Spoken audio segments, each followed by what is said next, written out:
Bien, bueno, ahora vamos a arrancar. Ahí los voy a presentar.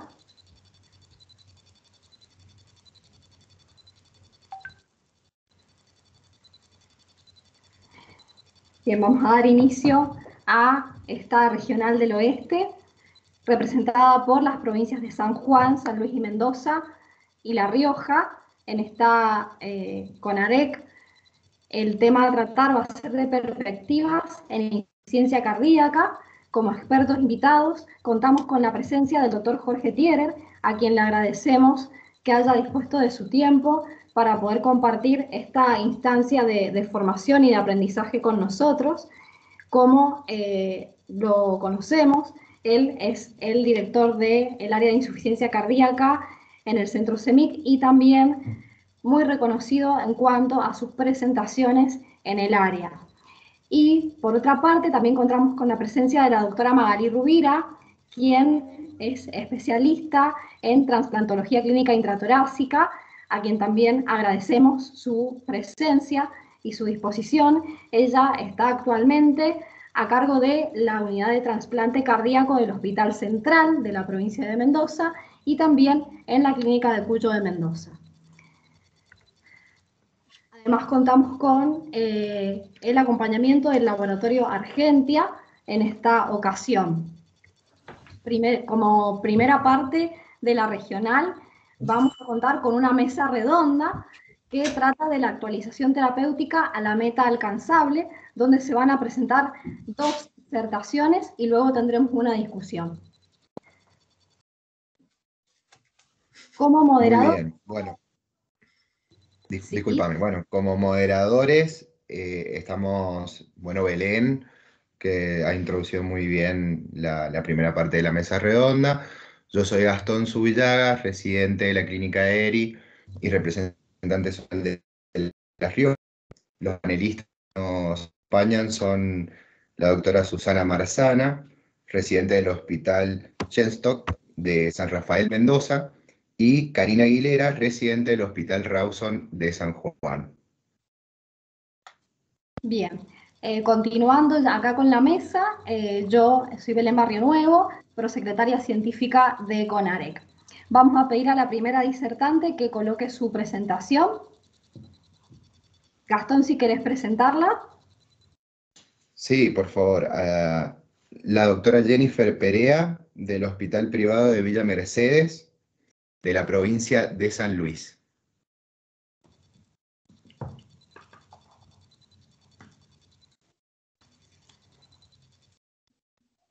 Jennifer, ¿nos escuchas? Sí, hola, buenas tardes.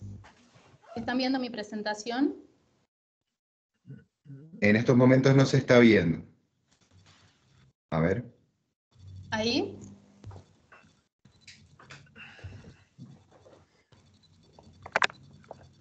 A ver. Ahí vas a poder. Bien, Bien, ahí se ve perfecto. perfecto.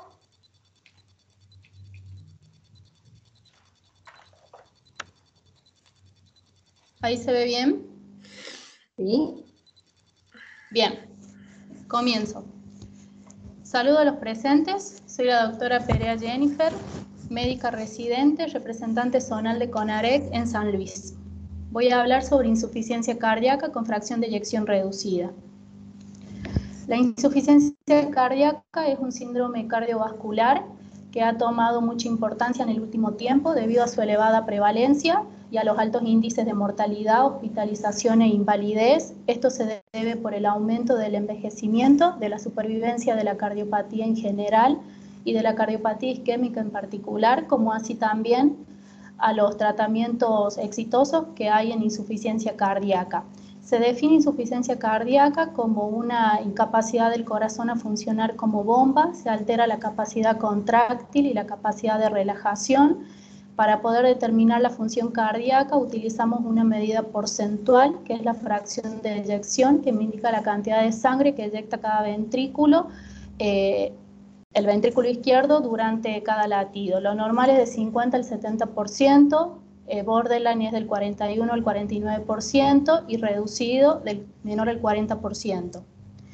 Pese a la pandemia, el mundo no se detuvo y continuaron los estudios en EMPA-REDUCE, Victoria y Galaxy, esto sumado a la nueva evidencia de las publicaciones del año 2019 de los estudios DAPA y Pioneer y las nuevas guías recientemente publicadas por la Sociedad Europea de Cardiología, lo que nos obliga a revisar nuestro esquema de tratamiento actual y actualizar nuestras vías de atención de la enfermedad.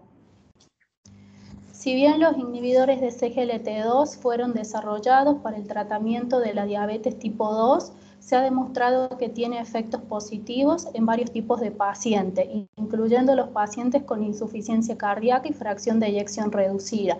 Así lo demostró el estudio DAPA. Este estudio randomizó 4.373 pacientes, los cuales estaban en clase funcional 2-4, con una fracción de eyección menor al 40%, tenían un ProBNP de 600 picogramos y en caso de fibrilación auricular se aceptó hasta 900 picogramos. Estos pacientes habían tenido hospitalizaciones en los 12 meses previos a realizar la randomización. Como requisito tenían que estar en tratamiento óptimo para insuficiencia cardíaca de acuerdo a las guías internacionales. Y en caso de ser diabéticos, tenían que tener la patología metabólica controlada. Se randomizaron dos ramas, una dapaglifosina y otra placebo. El punto final primario, que fue hospitalización y muerte por insuficiencia cardíaca, fue significativamente menor en los pacientes con dapaglifosina comparándolos con placebo. También hubo reducción de la mortalidad total, hubo mejoría en los síntomas y en la calidad de vida de los pacientes randomizados a dapaglifosina. En el año 2020 se publican los resultados del estudio EMPA-REDUCE, el cual quería demostrar los efectos de la empaglifosina sobre pacientes con insuficiencia cardíaca y fracción de eyección reducida. Aquí se randomizaron 3.730 pacientes. Hay que destacar que la mitad de estos pacientes eran diabéticos, que el 73% presentaba una fracción de eyección menor al 30%, que el 79% presentaba un ProBNP de 1000 picogramos, el 30% tenía colocado CDI, el 18% tratamiento con sacubitril valsartán, el 11% terapia con resincronizador cardíaco y el 48% una tasa de filtrado glomerular menor a 60 milímetros minuto. El punto final primario, muerte y hospitalizaciones por insuficiencia cardíaca fue menor en los pacientes randomizados a empaglifosina. El punto final secundario, que fue hospitalización por insuficiencia cardíaca, fue un 30% menos en los pacientes randomizados al inhibidor de SGLT2. También hubo menos reducción de la tasa de filtrado glomerular y menos eventos renales.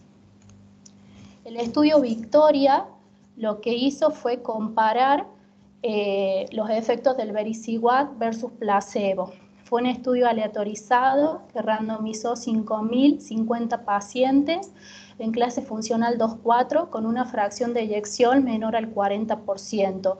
Estos pacientes, a pesar de estar en tratamiento médico óptimo para insuficiencia cardíaca, habían tenido descompensación de la misma o presentaban tratamiento con diuréticos intravenosos o niveles elevados del ProBNP.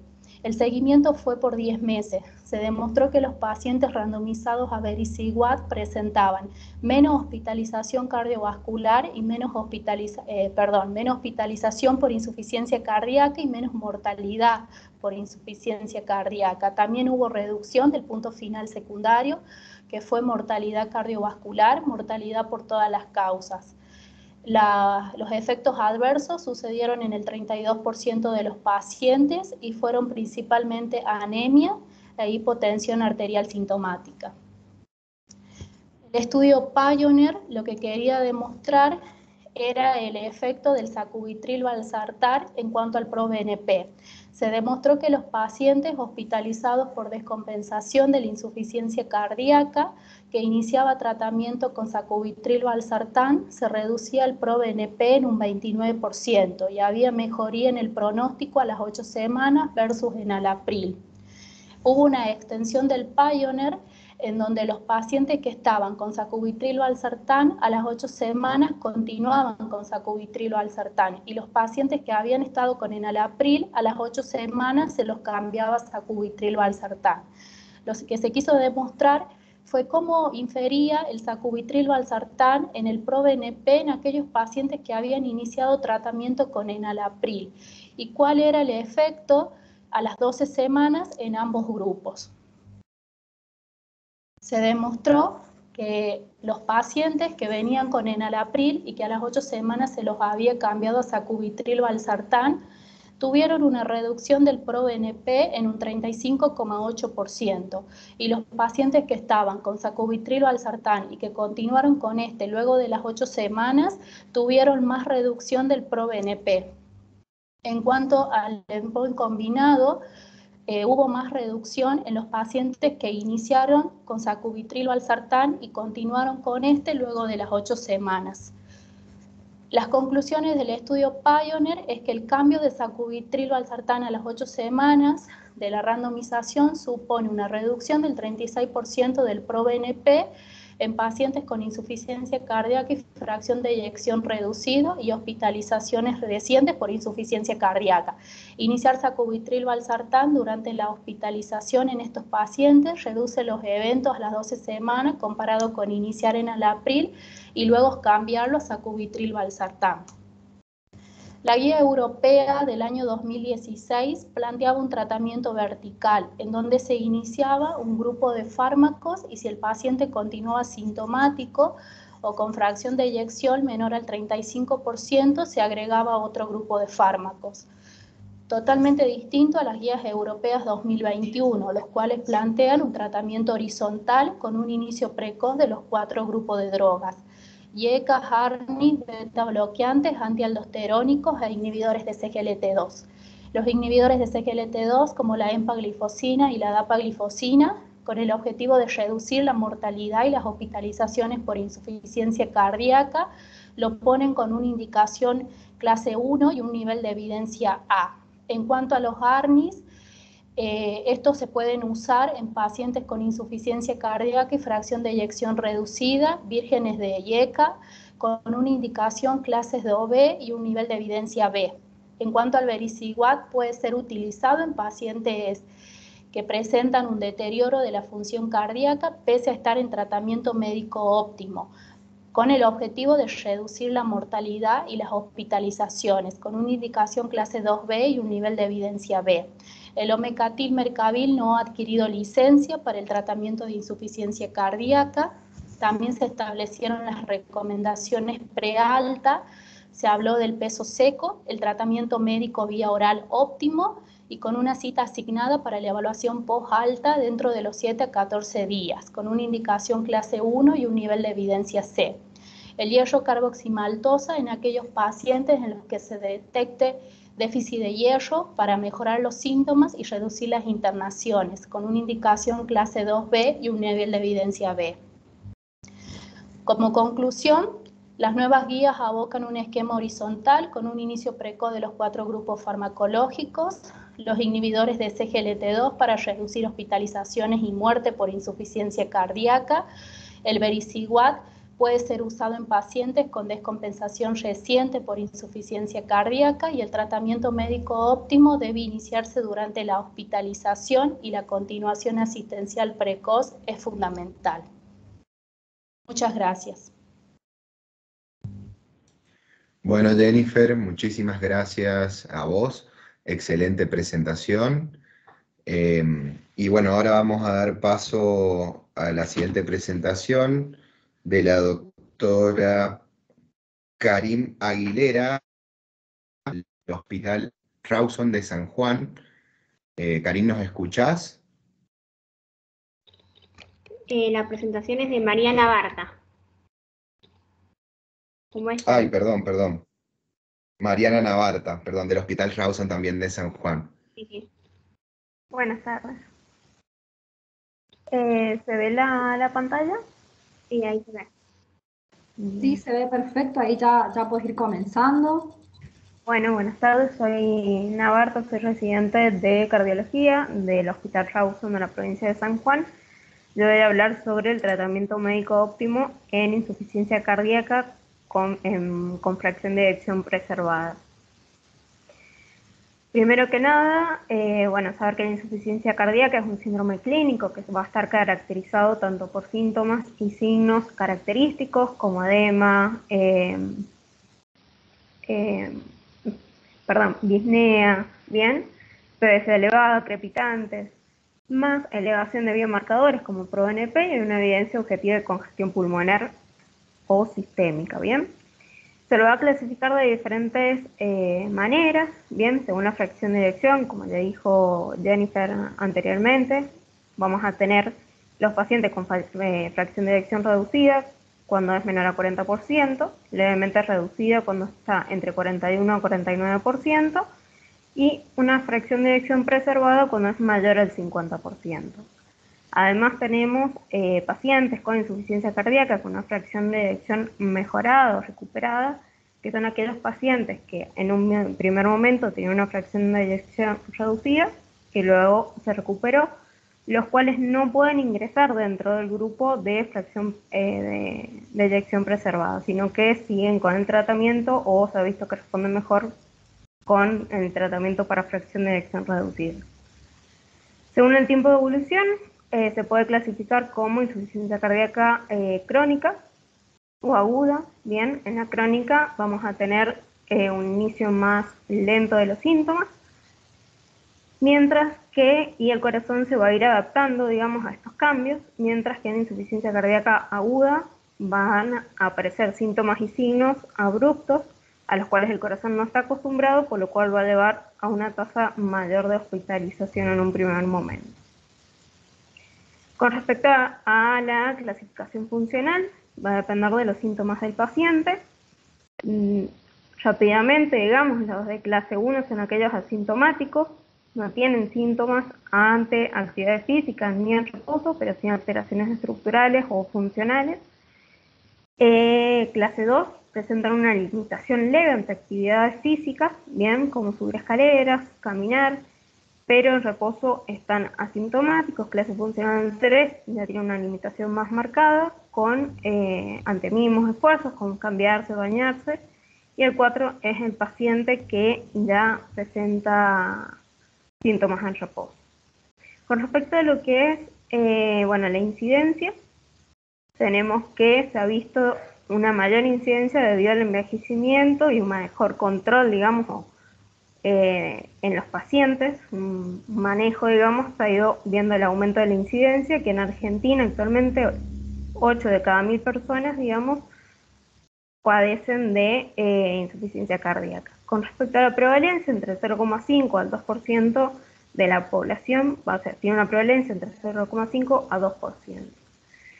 Lo que tenemos que tener en cuenta en estos casos que los pacientes con insuficiencia cardíaca que se hospitalizan, el 50% van a presentar una fracción de eyección reducida y el otro 50%, una fracción de eyección preservada o levemente reducida.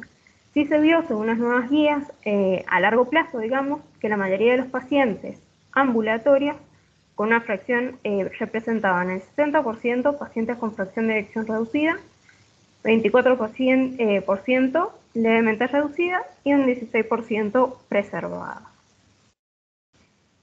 La etiología de la insuficiencia cardíaca con fracción de eyección preservada tiene muchas etiologías, entre ellas la edad avanzada, el sexo femenino, hipertensión, cardiopatía isquémica, bien, valvulopatías, enfermedad renal crónica, anemia, entre otras. Con respecto a lo que es el pronóstico de estos pacientes, tenemos que tener en cuenta, según el metaanálisis MAGIC, que los pacientes con fracción de eyección reducida van a tener un peor pronóstico, bien, que aquellos con fracción de eyección preservada. pero se ha visto que ha habido un equilibrio, bien, con el riesgo de mortalidad debido a que los pacientes con fracción de eyección reducida van a tener un tratamiento más estable, o que los pacientes con fracción de eyección preservada, que todavía no está claro del todo cuál es el tratamiento óptimo para poder llegar a una mejoría, ¿bien? El diagnóstico, bueno, como dijo Jennifer anteriormente, se hace a través de la clínica, en este caso con una fracción de eyección mayor del 50% y una evidencia objetiva de la alteración cardíaca. Yendo directamente a lo que es el tratamiento, como dije anteriormente, actualmente todavía no se ha demostrado que los tratamientos médicos puedan reducir la mortalidad en estos pacientes, pero sí alivian los síntomas y mejoran el bienestar. ¿Cuál sería el tratamiento óptimo? En estos casos, en estos pacientes, hay que hacer mucho hincapié en lo que es el tratamiento no farmacológico, y luego vamos a ir viendo, bueno, qué se va haciendo con el tratamiento farmacológico según los ensayos que se han ido haciendo y que recomiendan las nuevas guías. Pero básicamente el tratamiento sería con de diuréticos, antagonistas de receptores mineralocorticoides, DIECA o ARA2, inhibidores de la neprilicina, beta bloqueantes, y el SGLT2, que ya vamos a ver si realmente, digamos, cada uno de estos qué papel cumple. Con respecto a lo que es el tratamiento no farmacológico, tenemos que tener en cuenta que es uno de los pilares en estos pacientes, porque le van a ayudar a mejorar sus síntomas y signos, ¿bien? Entre ellos tenemos la educación y la adherencia al tratamiento del paciente, ya que el 27% de las reinternaciones por insuficiencia cardíaca se deben a un abandono del tratamiento médico. Por lo cual es importante explicarle al paciente qué medicamentos va a tomar, que conozca los medicamentos que está tomando, y hacer un seguimiento multidisciplinario con salud mental, con nutrición, ¿bien? Y cardiología. Con respecto a la dieta, tenemos que tener en cuenta la restricción de sodio, ¿bien?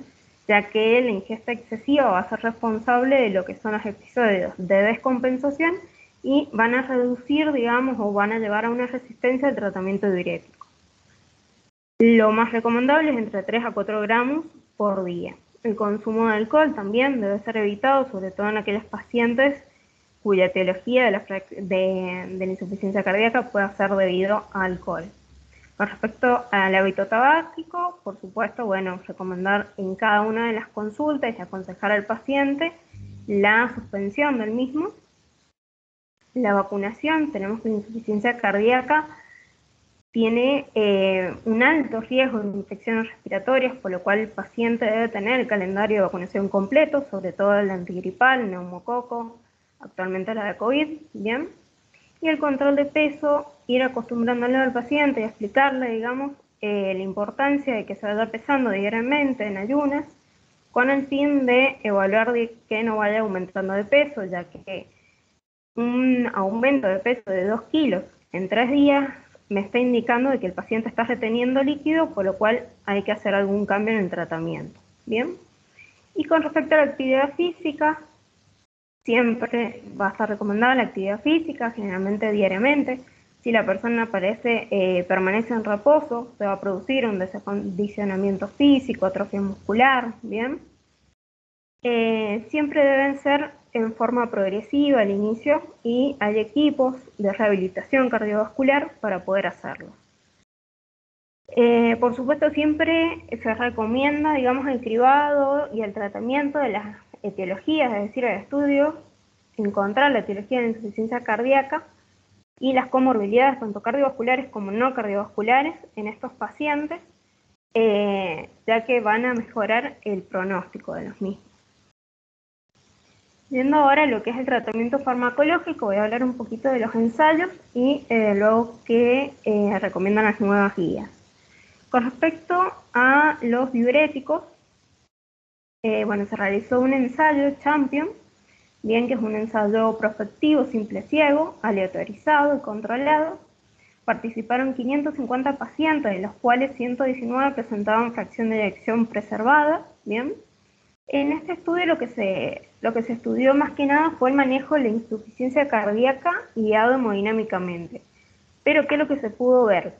Que, bueno, guiado hemodinámicamente había un mejor control diurético, y al haber un mejor control diurético se producía una reducción de las hospitalizaciones en este tipo de pacientes, por lo cual se empezó a considerar como un pilar de tratamiento para insuficiencia cardíaca los diuréticos, sobre todo en pacientes en clase funcional 3, bien, 3-4.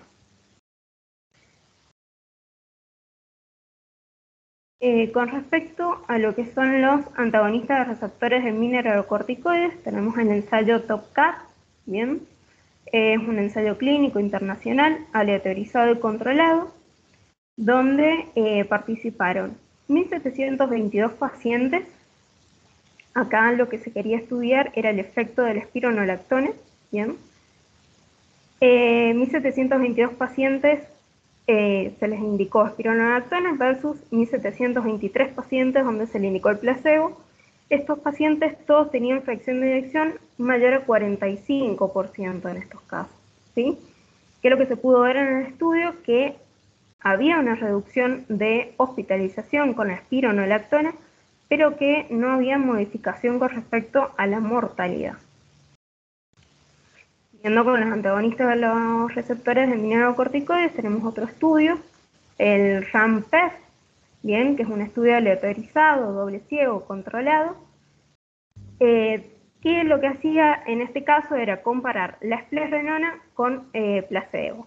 Bien, acá participaron 44 pacientes, y lo que se pudo ver es que se producía una reducción de los biomarcadores cardíacos con una mejor capacidad de ejercicio y de función diastólica, pero tampoco se pudo demostrar una disminución de la morbimortalidad de los pacientes. Bien, hasta el momento eran todos más que nada la mejoría clínica de signos y síntomas del paciente. Con respecto a los YECA o ARA2, bien, se realizó un estudio, un ensayo CHARM, que estaba compuesto por 3 ensayos clínicos en paralelo, controlados, doble ciego y aleatorizado. Uno de estos ensayos clínicos eran con pacientes con fracción de eyección preservada. Participaron 7.601 pacientes, bien, y el estudio se basaba en la comparación o los efectos del candesartán versus el placebo. Sí se vio un aumento en la supervivencia global y una disminución de la hospitalización. Pero tenemos que tener en cuenta que en estos pacientes tenían fracciones de eyección mayor al 40%. Bien, no eran todos preservados. Con respecto a los inhibidores de la neprilicina, se pudo ver un ensayo, el ensayo Paramount, que es un ensayo aleatorizado, doble ciego, bien, donde se comparó los efectos del sacubitrilo y valsartán versus el valsartán solo. Entre ellos participaron 152 pacientes donde se le indicó el sacubitrilo valsartán versus 134 pacientes donde se le indicó valsartán solamente. ¿Qué es lo que se pudo ver? Fue un estudio de 12 semanas. Se pudo demostrar, digamos, una reducción del ProBNP a las 12 semanas, ¿sí? Pero no, tampoco demostró, digamos, una reducción significativa de lo que es la mortalidad cardiovascular y las hospitalizaciones por insuficiencia cardíaca. Lo que sí, en otro de los estudios, en el estudio Paradigm, bien, donde se comparó el sacubitrilo valsartán versus el enalapril, sí se vio una disminución, digamos, en los pacientes con sacubitrilo valsartán, tanto en la hospitalización como en la reducción de la mortalidad. Con respecto a los beta bloqueantes, tenemos 3 estudios. Tenemos el JDHF, que es un estudio japonés sobre insuficiencia cardíaca diastólica. Es multicéntrico, prospectivo, aleatorizado, abierto y ciego. Participaron 245 pacientes, bien, y se estudió el efecto de carvedilol versus el placebo. Y el ensayo ELAN, que es un ensayo multicéntrico prospectivo donde participaron 120 pacientes y se vio, digamos, los efectos del nebivolol. En ninguno de los dos estudios se pudo demostrar un beneficio de la mortalidad, de reducción de mortalidad ni de hospitalización. Sí, en el estudio senior, que fue un estudio prospectivo, randomizado, doble ciego, participaron 2.128 pacientes, pero solamente el 15% presentaba una fracción de eyección mayor del 50%. Acá también estudiaban el efecto del nebivolol, donde se vio una reducción del 15% de la mortalidad y con un beneficio en aquellos pacientes con una fracción de eyección de más del 35%, lo cual no se consideró demasiado en pacientes con fracción de eyección preservada debido a la al bajo porcentaje de los pacientes, digamos, estudiados a través de este ensayo. Respecto a los bloqueadores de los canales activos de repolarización, como la ivabradina, se realizó el ensayo EIDIFI, bien que es un ensayo aleatorizado, doble ciego y controlado, donde participaron 179 pacientes, bien. El objetivo era el estudio, el efecto de la ivabradina sobre estos pacientes, y no se pudo demostrar, digamos, una reducción o una mejoría en la remodelación cardíaca, en la estructura o funcionamiento, ni de los niveles de ProNP, ni en la clínica, digamos. Si bien se pudo demostrar, digamos, que disminuía la frecuencia cardíaca y eso disminuía los síntomas, no producía más efecto. Con respecto a los SLGT2, tenemos varios estudios, tenemos un metaanálisis que incluyen 3 ensayos clínicos en paralelo, bien, el EMPAREG, que fue con empaglifosina, el CANAVAS, que fue con canaglifosina, y el DECLARE con dapaglifosina. Es un ensayo aleatorizado, doble ciego, participaron 34.320 pacientes con una edad promedio de 63 años, bien, el 35% eran mujeres, el resto hombres, bien, y la mayoría ya tenían una prevención secundaria, es decir, que ya habían tenido algún padecimiento, excepto los pacientes del ensayo en pared que eran con prevención primaria. ¿Qué es lo que querían estudiar con estos ensayos? Los efectos cardiovasculares y renales en pacientes con diabetes. ¿Qué es lo que se pudo demostrar? Una disminución en la mortalidad del 15% y en la hospitalización principalmente con la empaglifosina, por lo cual en un seguimiento, digamos, de 3 años. Doctora, si podemos ir redondeando en honor al tiempo, así aprovechamos la discusión. Gracias.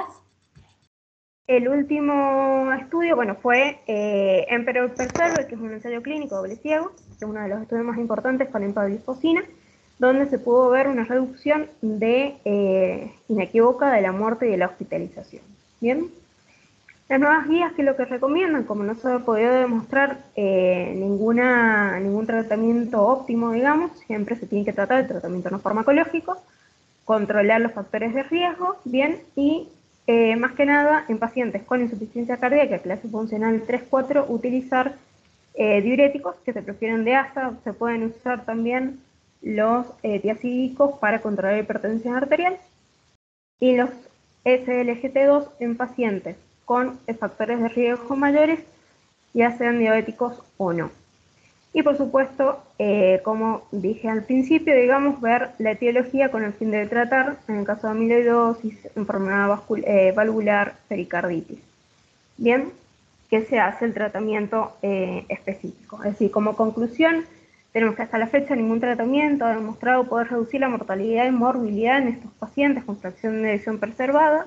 Se recomienda que todos los pacientes con insuficiencia cardíaca se puedan inscribir en un programa multidisciplinario para una mejora de herencia, presentar cambios del estilo de vida, bien. Se recomienda el ejercicio a todos los pacientes que puedan para mejorar la capacidad y reducir las hospitalizaciones, y el uso de los inhibidores de SGLT2 en los pacientes tanto diabéticos con alto riesgo cardiovascular como no diabéticos, pero que presenten alto riesgo cardiovascular debido a que han disminuido las hospitalizaciones y la mortalidad. Muchas gracias. Bueno, muchísimas gracias, doctora. Excelente presentación. Bueno, ahora vamos a darle la bienvenida a nuestros panelistas. y sobre todo al doctor Jorge Tiner, al cual invitamos en base a su experiencia, a su trayectoria, sobre todo en insuficiencia cardíaca, que nos exprese su opinión en cuanto a estas nuevas actualizaciones. Así que bueno, muy buenas tardes, doctor Tiner, lo escuchamos muy atentamente. Hola, ¿qué tal? ¿Se escucha bien? Sí, perfecto. Sí, perfecto, doctor. Bueno, doctores, muchas gracias por la invitación a CONAREC, especialmente a la regional. Han sido dos buenas presentaciones que han condensado el conocimiento actual sobre el tratamiento de la insuficiencia cardíaca con fracción de eyección reducida y preservada. En el contexto de la insuficiencia cardíaca con fracción de eyección reducida, sin duda la gran novedad es, por un lado, la aparición de los inhibidores del cotransporte sodio-glucosa 2 que se suman a la triple terapia tradicional. Habitualmente estábamos acostumbrados a recomendar en los pacientes con fracción de eyección deprimida el tratamiento con beta-bloqueantes, antialdosterónicos y un inhibidor de la enzima convertidora, un bloqueante de los receptores de la angiotensina, que podía ser reemplazado ventajosamente por sacubitril/valsartán. Y estas tres drogas, sacubitril/valsartán o los bloqueantes o los inhibidores, más los beta-bloqueantes y los antialdosterónicos, son todos drogas que actúan sobre la activación neurohormonal, son antagonistas neurohormonales. De manera que hasta la aparición de los inhibidores del cotransporte sodio-glucosa 2, había claramente un modelo neurohormonal de la insuficiencia cardíaca con fracción de eyección reducida que se veía sostenido por el hecho de que las tres grandes familias de drogas que bajaban la mortalidad atendían justamente a la activación neurohormonal.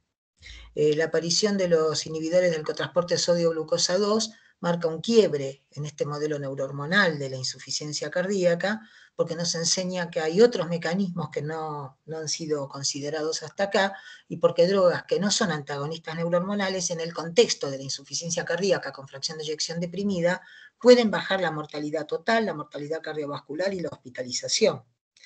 Y rápidamente, en poco tiempo, hemos visto cómo estas drogas pasaron de ser drogas que pretendían ser no inferiores en el tratamiento de la diabetes, porque así empezaron los inhibidores del cotransporte sodio-glucosa 2, como mostró la doctora que habló sobre fracción de eyección preservada, señalando el Emparreg, el Canvas, el Diclear, y de esa pretensión inicial de ser no inferiores en el tratamiento de la diabetes, pasaron a ser superiores en el tratamiento de la insuficiencia cardíaca y con fracción de eyección deprimida en pacientes con y sin diabetes. Entonces, esa es la primera novedad, la aparición de una cuarta familia de drogas.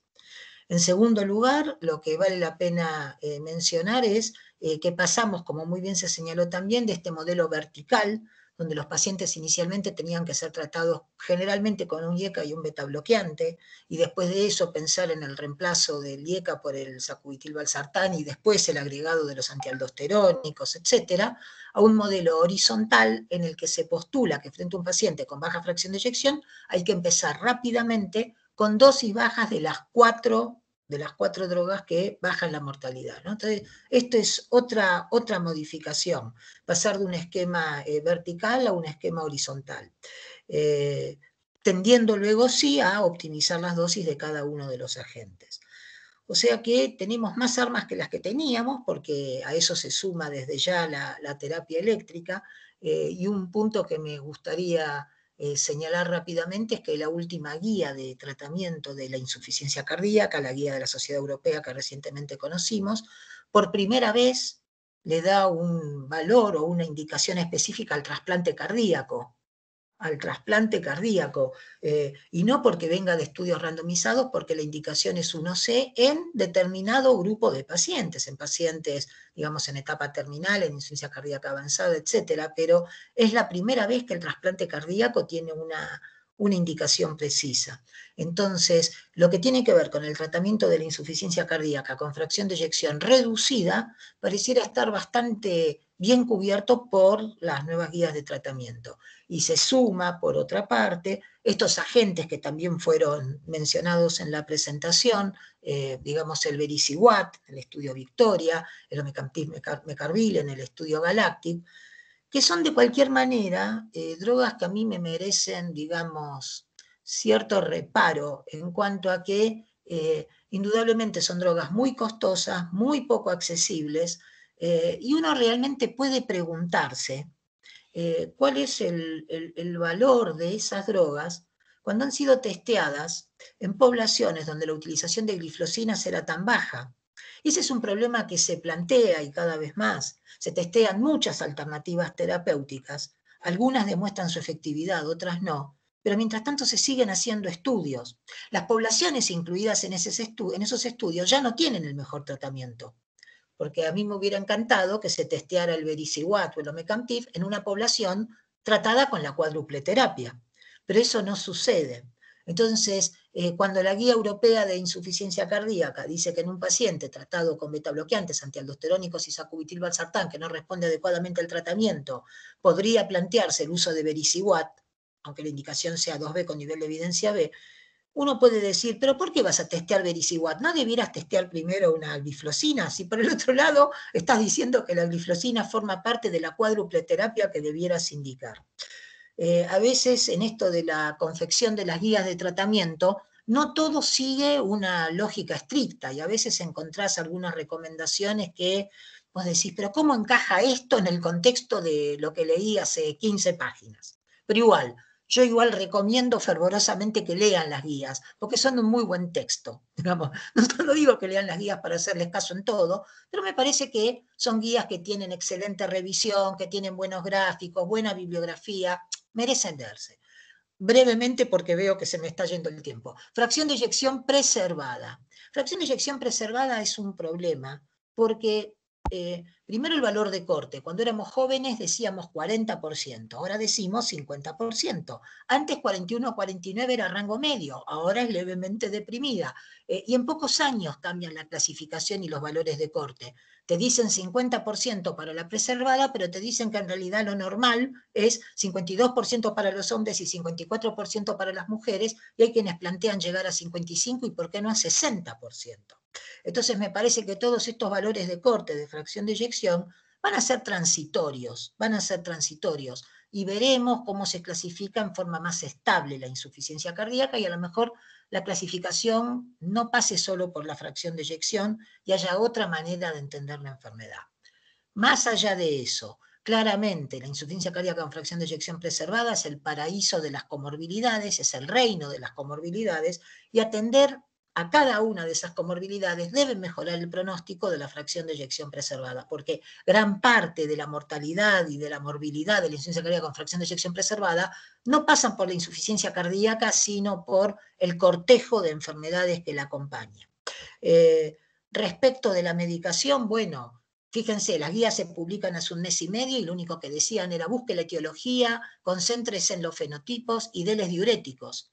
Y mientras salen esas guías, conocemos los resultados de Emperor Preserve, y ahora tenemos por primera vez una droga, la empaglifosina en Emperor Preserve, que cumple su objetivo. Digamos, el estudio se plantea puntos finales, bueno, los demuestra todos. Desde ese punto de vista, es el estudio más exitoso que conocemos hasta ahora en insuficiencia cardíaca con fracción de eyección preservada, y es cierto lo que mencionó muy bien la doctora, que espironolactona en TopCat disminuyó la hospitalización, y algo parecido pasó con sacubitril/valsartán en Paragon, con los pacientes con fracción de eyección por debajo del 57%. El problema es que siempre se ha tratado de análisis de subgrupo o de análisis post-hoc, y en este caso, en cambio, por primera vez una droga parece lograr su objetivo desde el principio, sin necesidad de ningún análisis de subgrupo. No deja de cualquier manera de llamar la atención que cuando vos te fijas en el efecto sobre hospitalizaciones y sobre función renal, parece que el efecto es más claro, hasta 60% de fracción de eyección, y que perdés beneficio por arriba del 60%. Y eso entonces vuelve a plantearte la duda. ¿Qué son los pacientes que tienen fracción de eyección por arriba del 60%? ¿Son iguales a los otros? ¿No están tan enfermos? ¿Hay más amiloidosis? ¿Hay más otras cosas? ¿Cuánto de esto es insuficiencia cardíaca? ¿Cuánto no? Bueno, habrá que esperar análisis más detallados de Emperor Preserve. Habrá que esperar los resultados de DELIVER con dapaglifosina, también en fracción de eyección arriba de 40%, y cuando tengamos más información podremos estar más claros al respecto. Pero yo diría que atender a las comorbilidades, aliviar la congestión, tratar la fibrilación auricular, aliviar la isquemia, bajar la presión arterial, corregir la ferropenia. Y probablemente recurrir, sí, a algunas drogas que empiezan a mostrar beneficio en este tipo de pacientes, pueda mejorar la suerte de los pacientes de insuficiencia cardíaca y fracción de eyección preservada, pero último concepto, la mortalidad en Emperor Reduced, fracción de eyección menos de 40, la mortalidad anual de todas las causas fue 10%, y el 80% de las muertes fueron cardiovasculares. En Emperor Preserved, la mortalidad anual fue 7%, no 10, 7%. Y fue cardiovascular la muerte en el 60% de los casos. ¿Se entiende? Entonces, hay mucha muerte no cardiovascular en la fracción de eyección preservada y hay que ver cómo se atiende a eso. A lo mejor no con drogas cardiovasculares. Nada más. La felicito a todos y gracias. Gracias por la invitación. Y escucho desde ya, a ver cómo seguimos. Gracias, doctor. La verdad que muy completo todo, como siempre, y accesible para el entendimiento del residente que está en formación. Tenemos también a la doctora Magalí Rubira, si nos quiere hacer un aporte, acá presente. Estás sin audio, a ver ahí, activa el audio. Ahí estamos. Hola, buenas tardes. Bueno, muchas gracias al doctor Jorge Thierer, que es un placer escucharlo. Yo más que nada, un comentario, digamos, similar, no hablar mucho más no se puede completar más lo que él habló, pero felicitarlas a las chicas porque fueron muy buenas las charlas y un poco ver cómo la evolución del conocimiento fisiopatológico a lo largo de lo que ha sido la insuficiencia cardíaca nos ha llevado a conocer diferentes fármacos y cómo también la terapia dirigida por objetivos viceversa se retroalimenta con el conocimiento fisiopatológico, ¿no? De pensar en aquel modelo cardiorrenal en los años 40, en donde se jerarquizaba el hipertono simpático y pensar en un beta bloqueante era una locura, cómo fue cambiando aquel modelo hemodinámico, cardiocirculatorio, en donde la importancia estaba basada en disminuir las cargas y los vasodilatadores. Los vasodilatadores fueron perdiendo encanto, digamos, al demostrar que no disminuían la mortalidad y aparece, ¿no?, la inhibición de todo lo que es el sistema antineuroendocrino, ¿no? Entonces, empiezan a gatillar con diferentes estudios, el Consensus, el SOL, los IECA, ya en la década del 90, ¿no? Empiezan a aflorar los beta bloqueantes, disminuyendo este hipertono simpático.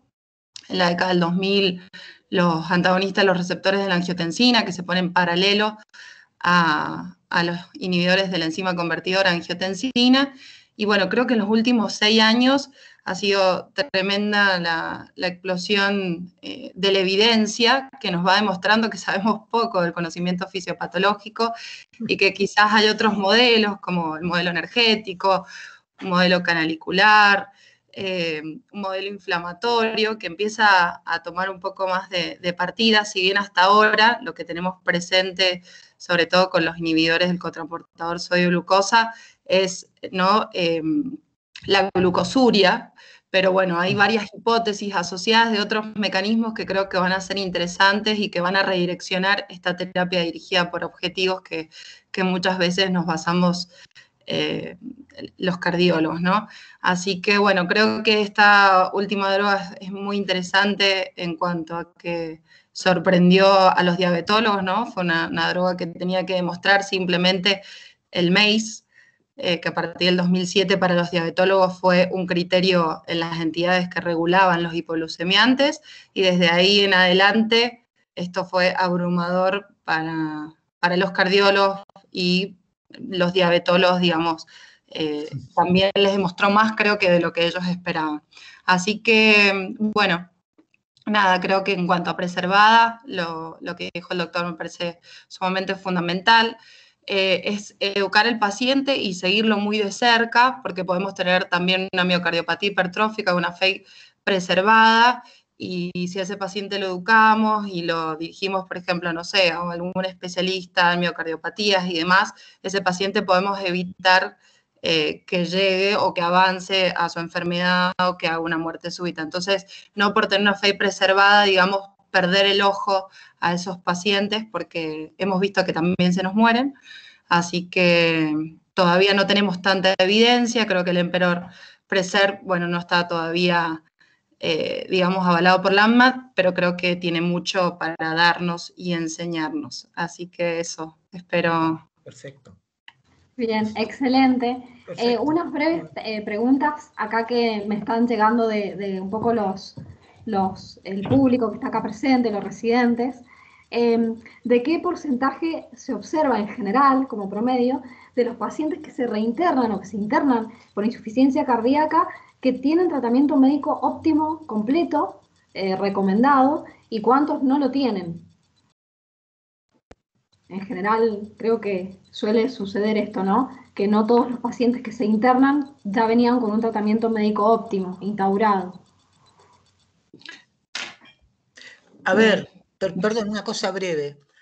A veces cuando uno juzga este tipo de cosas, uno dice, ¿cómo? Mira, se internó y no estaba tratado con esto, aquello, lo otro. Bueno, primero hay que ver qué tipo de insuficiencia cardíaca tiene. Entonces, la evidencia firme es para la fracción de eyección reducida, no para la preservada.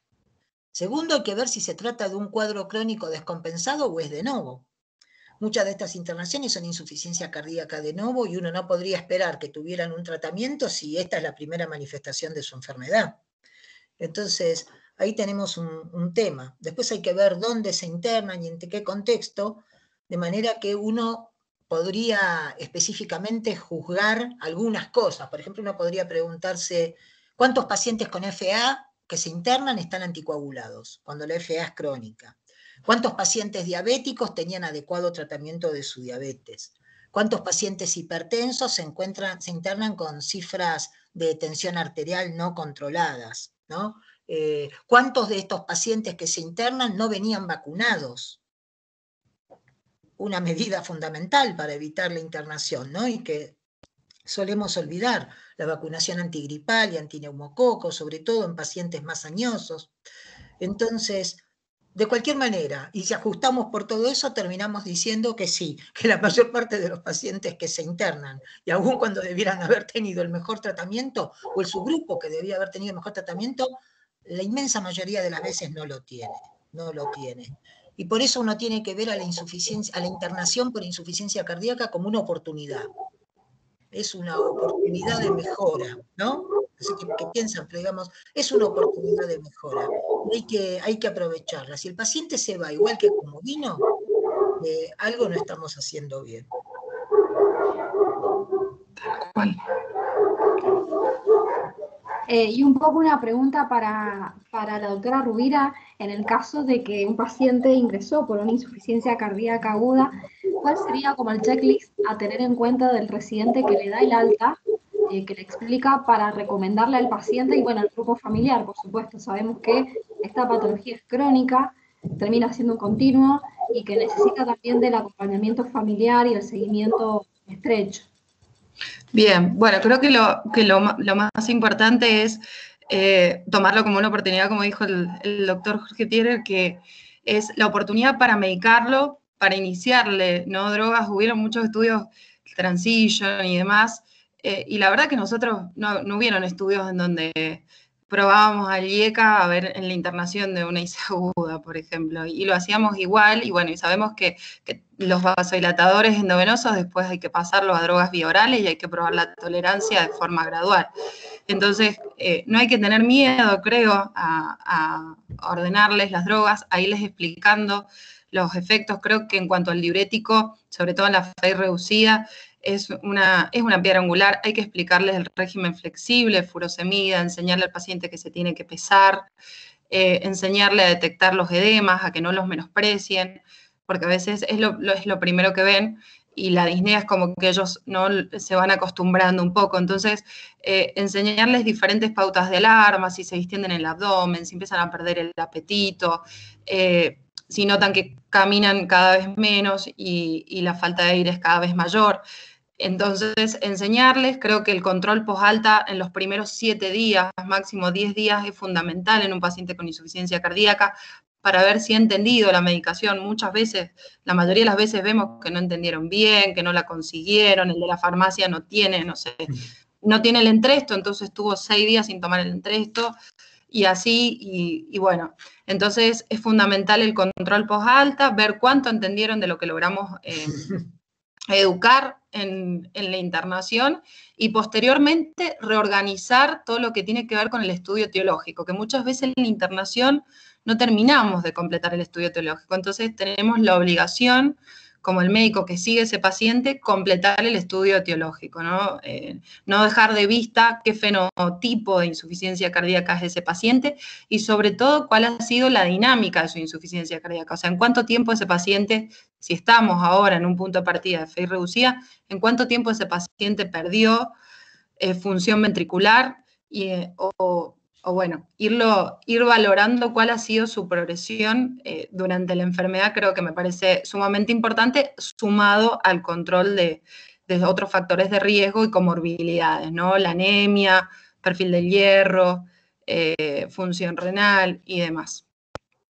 De acuerdo.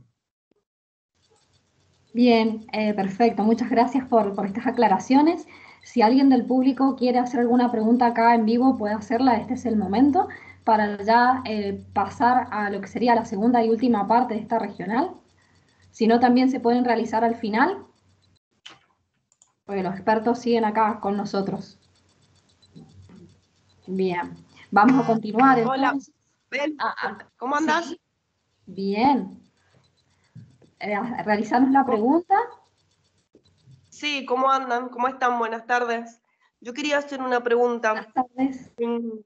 Quería preguntar en el caso de un paciente con insuficiencia cardíaca aguda, inestable hemodinámicamente o al menos borde, con deterioro severo, ¿en qué momento les empiezan a poner la DAPA o la EMPA? ¿En qué momento de la internación? ¿Cuando están totalmente estables, tercer, cuarto día de la internación o antes, o al alta? Hoy por hoy hay alguna evidencia sobre utilización de glifosinas en pacientes internados por insuficiencia cardíaca. Tenemos los datos del Soloist con sotaglifosina en pacientes diabéticos con insuficiencia cardíaca. No hay todavía fuerte evidencia de ensayos randomizados sobre la utilización de glifosinas en el contexto de la internación. De cualquier manera, fíjense que la guía europea de insuficiencia cardíaca dice que todo aquello que fuéramos a utilizar crónicamente debiéramos empezarlo en la internación. ¿Qué evidencia tenemos como para pensar que podríamos usar glifosinas en un paciente descompensado? Probablemente evidencia no de insuficiencia cardíaca, pero el estudio DEAR con dapaglifosina en pacientes internados por COVID muestra que justamente la dapaglifosina, si bien no mejoró el pronóstico como se esperaba, tampoco se asoció a incidencia aumentada de eventos adversos. Así que yo diría que probablemente no usemos, todavía hoy en base al conocimiento que tenemos, no usemos la glifosina en el momento en que el paciente está fuertemente descompensado, cuando está recibiendo drogas intravenosas, diurético endovenoso o inotrópicos, pero sí que nos atreveríamos desde ya a instaurar el tratamiento antes del alta. A lo mejor cuando el paciente está cruzando ya de medicación endovenosa a medicación oral, y digamos, darlo de alta ya medicado con glifosina y no esperar a iniciar el tratamiento cuando se haya ido de alta, porque viste que la internación siempre es una gran oportunidad para empezar a tratar a los pacientes. Y esto vale para todo, vale para los betabloqueantes, valen los coronarios para las estatinas, digamos, hay muchos estudios que han demostrado con diferentes drogas que empezar antes del alta siempre parece algo mejor o asegura más adherencia que empezar después. Y de hecho algo parecido se vio con sacubitril/valsartán en el estudio Transition, ¿no? Digamos que podías conseguir alta utilización de la droga cuando empezabas antes del alta. Hay estudios que se están llevando a cabo y que evalúan el efecto hemodinámico de las glifosinas, la capacidad de disminuir las presiones de lleno, la presión pulmonar, etcétera. Así que digamos que parece cada vez más probable que empecemos las glifosinas antes de que el paciente se vaya de alta y queda por discutir si incluso no podrán utilizarse cuando el paciente no está absolutamente compensado, sino un poco antes. Pero hoy por hoy me parece que sería imprudente dar ese consejo. Yo hoy honestamente preferiría decir compensen al paciente, empiecen a usar medicación oral y empiecen a probar con las gliflocinas, si están indicadas, antes del alta. Bien. Bueno, perfecto. Muchas gracias por todas las aclaraciones. Vamos a continuar con la segunda parte para ya cerrar la regional, que es la de insuficiencia cardíaca avanzada, basada en los aspectos clínico-prácticos que más necesita aprender y tener en cuenta el cardiólogo en formación. La primera de las presentaciones la va a realizar la doctora Ana Eugenia Lencina, residente de la Clínica El Castaño de San Juan. Por favor, doctora, si puede ir compartiendo su pantalla con su presentación.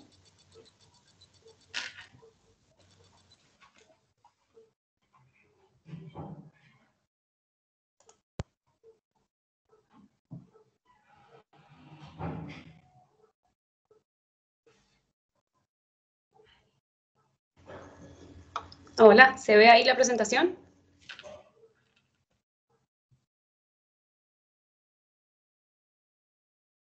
Hola, ¿se escucha? Se escucha perfecto. Necesitamos que pongas la presentación en la pantalla. Ahí Se ve está, la dice computadora. Ujú.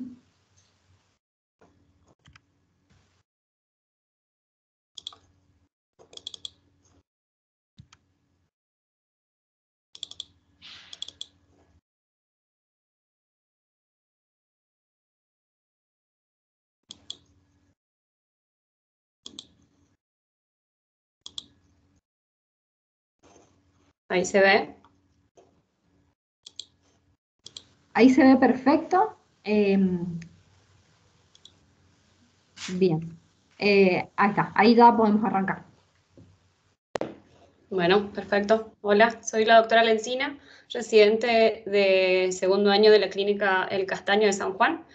Y bueno, lo que voy a presentar hoy es insuficiencia cardíaca avanzada. La pregunta que nos hacemos es cuándo derivar al especialista. Bueno, la charla, el índice, los puntos de los que igual les voy a hablar es la definición, los objetivos que tenemos, las etapas y síntomas de la insuficiencia cardíaca, el curso clínico de la enfermedad, el tratamiento, cuándo derivamos al especialista y el tratamiento avanzado. Como definición de insuficiencia cardíaca, sabemos que es un síndrome caracterizado por síntomas persistentes o progresivos y disfunción ventricular, a pesar del tratamiento médico óptimo. Sabemos que precisa de intervenciones paliativas o extraordinarias como el trasplante cardíaco, la asistencia mecánica circulatoria o el uso de inotrópicos. Y también sabemos que corresponde al estadio D de la clasificación de la American College. Hay criterios que tenemos que saber identificar, son los que dice la Sociedad Europea de Cardiología para poder hacer el diagnóstico de una insuficiencia cardíaca avanzada. Los criterios que tenemos que tener en cuenta es un paciente con síntomas, insuficiencia cardíaca grave, con disnea y o astenia, en reposo con esfuerzo mínimo, una clase funcional 3 o 4. Además puede tener episodios de congestión pulmonar o sistémica y un gasto cardíaco reducido en reposo, es decir, que tenga hipoperfusión periférica. Además, datos objetivos de disfunción cardíaca grave o al menos uno de los siguientes, una fracción de eyección reducida, menos del 30%, un patrón de flujo transmitral pseudonormal o restrictivo o una presión capilar pulmonar mayor de 16 milímetros de mercurio. Además, podemos tener concentraciones de péptidos natriuréticos elevados y disminución marcada de la capacidad funcional del paciente, caracterizada por al menos uno de los siguientes puntos, ya sea que tenga incapacidad de realizar ejercicio o una distancia caminada en el test de la marcha de 6 minutos en menos de 300 metros. Además, puede tener historia de una o más hospitalizaciones de insuficiencia cardíaca en los últimos 6 meses o presencia de todas las anteriores a pesar del tratamiento médico óptimo. Este es un cuadrito que, si vemos a la izquierda, tiene una mnemotecnia que es I need help, y son marcadores que nosotros nos pueden guiar para hacer el diagnóstico o pensar en que el paciente tiene una insuficiencia cardíaca avanzada. En la I tenemos el uso de inotrópicos, ya sea que el paciente tuvo el uso previo o de manera actual ahora. La clase funcional, ya sea una clase funcional 3 o 4, o los péptidos natriuréticos, el ProBNP, que lo tenga elevado. Con la E, que tenga el paciente una disfunción o un empeoramiento de su función renal o hepática, una fracción de eyección reducida, como dijimos, menos del 20%, que el paciente, si tiene un cardiodefibrilador, haga descargas mayores a las, digamos, a las debidas, que tenga una descarga mayor, que tenga hospitalizaciones, más de una hospitalización por insuficiencia cardíaca en el último año, en los últimos 12 meses, edemas, y resistencia a los diuréticos, que el paciente necesita aumentar de manera persistente los diuréticos y no responde. Que tenga hipotensión arterial, una presión arterial menor a 90 y imposibilidad de titular al paciente. Le hacemos titulaciones constantes de la medicación y el paciente a sí mismo no responde. Bueno, este es un cuadrito donde se unen las tres clasificaciones que tenemos, la del American College, donde habla de los diferentes estadios, A, B, C y D, el de clase funcional, donde habla del clase funcional 1, 2, 3 y 4, y los perfiles de Intermax. En este cuadro nosotros vamos a poder relacionar los diferentes estados. El estadio A del paciente con insuficiencia cardíaca es el paciente con alto riesgo de desarrollar, con alto riesgo de desarrollar insuficiencia cardíaca, pero no tiene daño estructural cardíaco, ¿sí? En el estadio B, el paciente tiene daño estructural cardíaco, pero no tiene síntomas. Y ahí nos correlacionamos con la clase funcional 1, que el paciente no tiene limitación en su actividad diaria.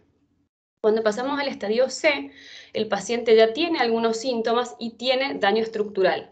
Por eso, si nosotros nos guiamos por la clase funcional, el paciente ya va a estar en un estadio 2 que va a tener algo de limitación a su actividad física.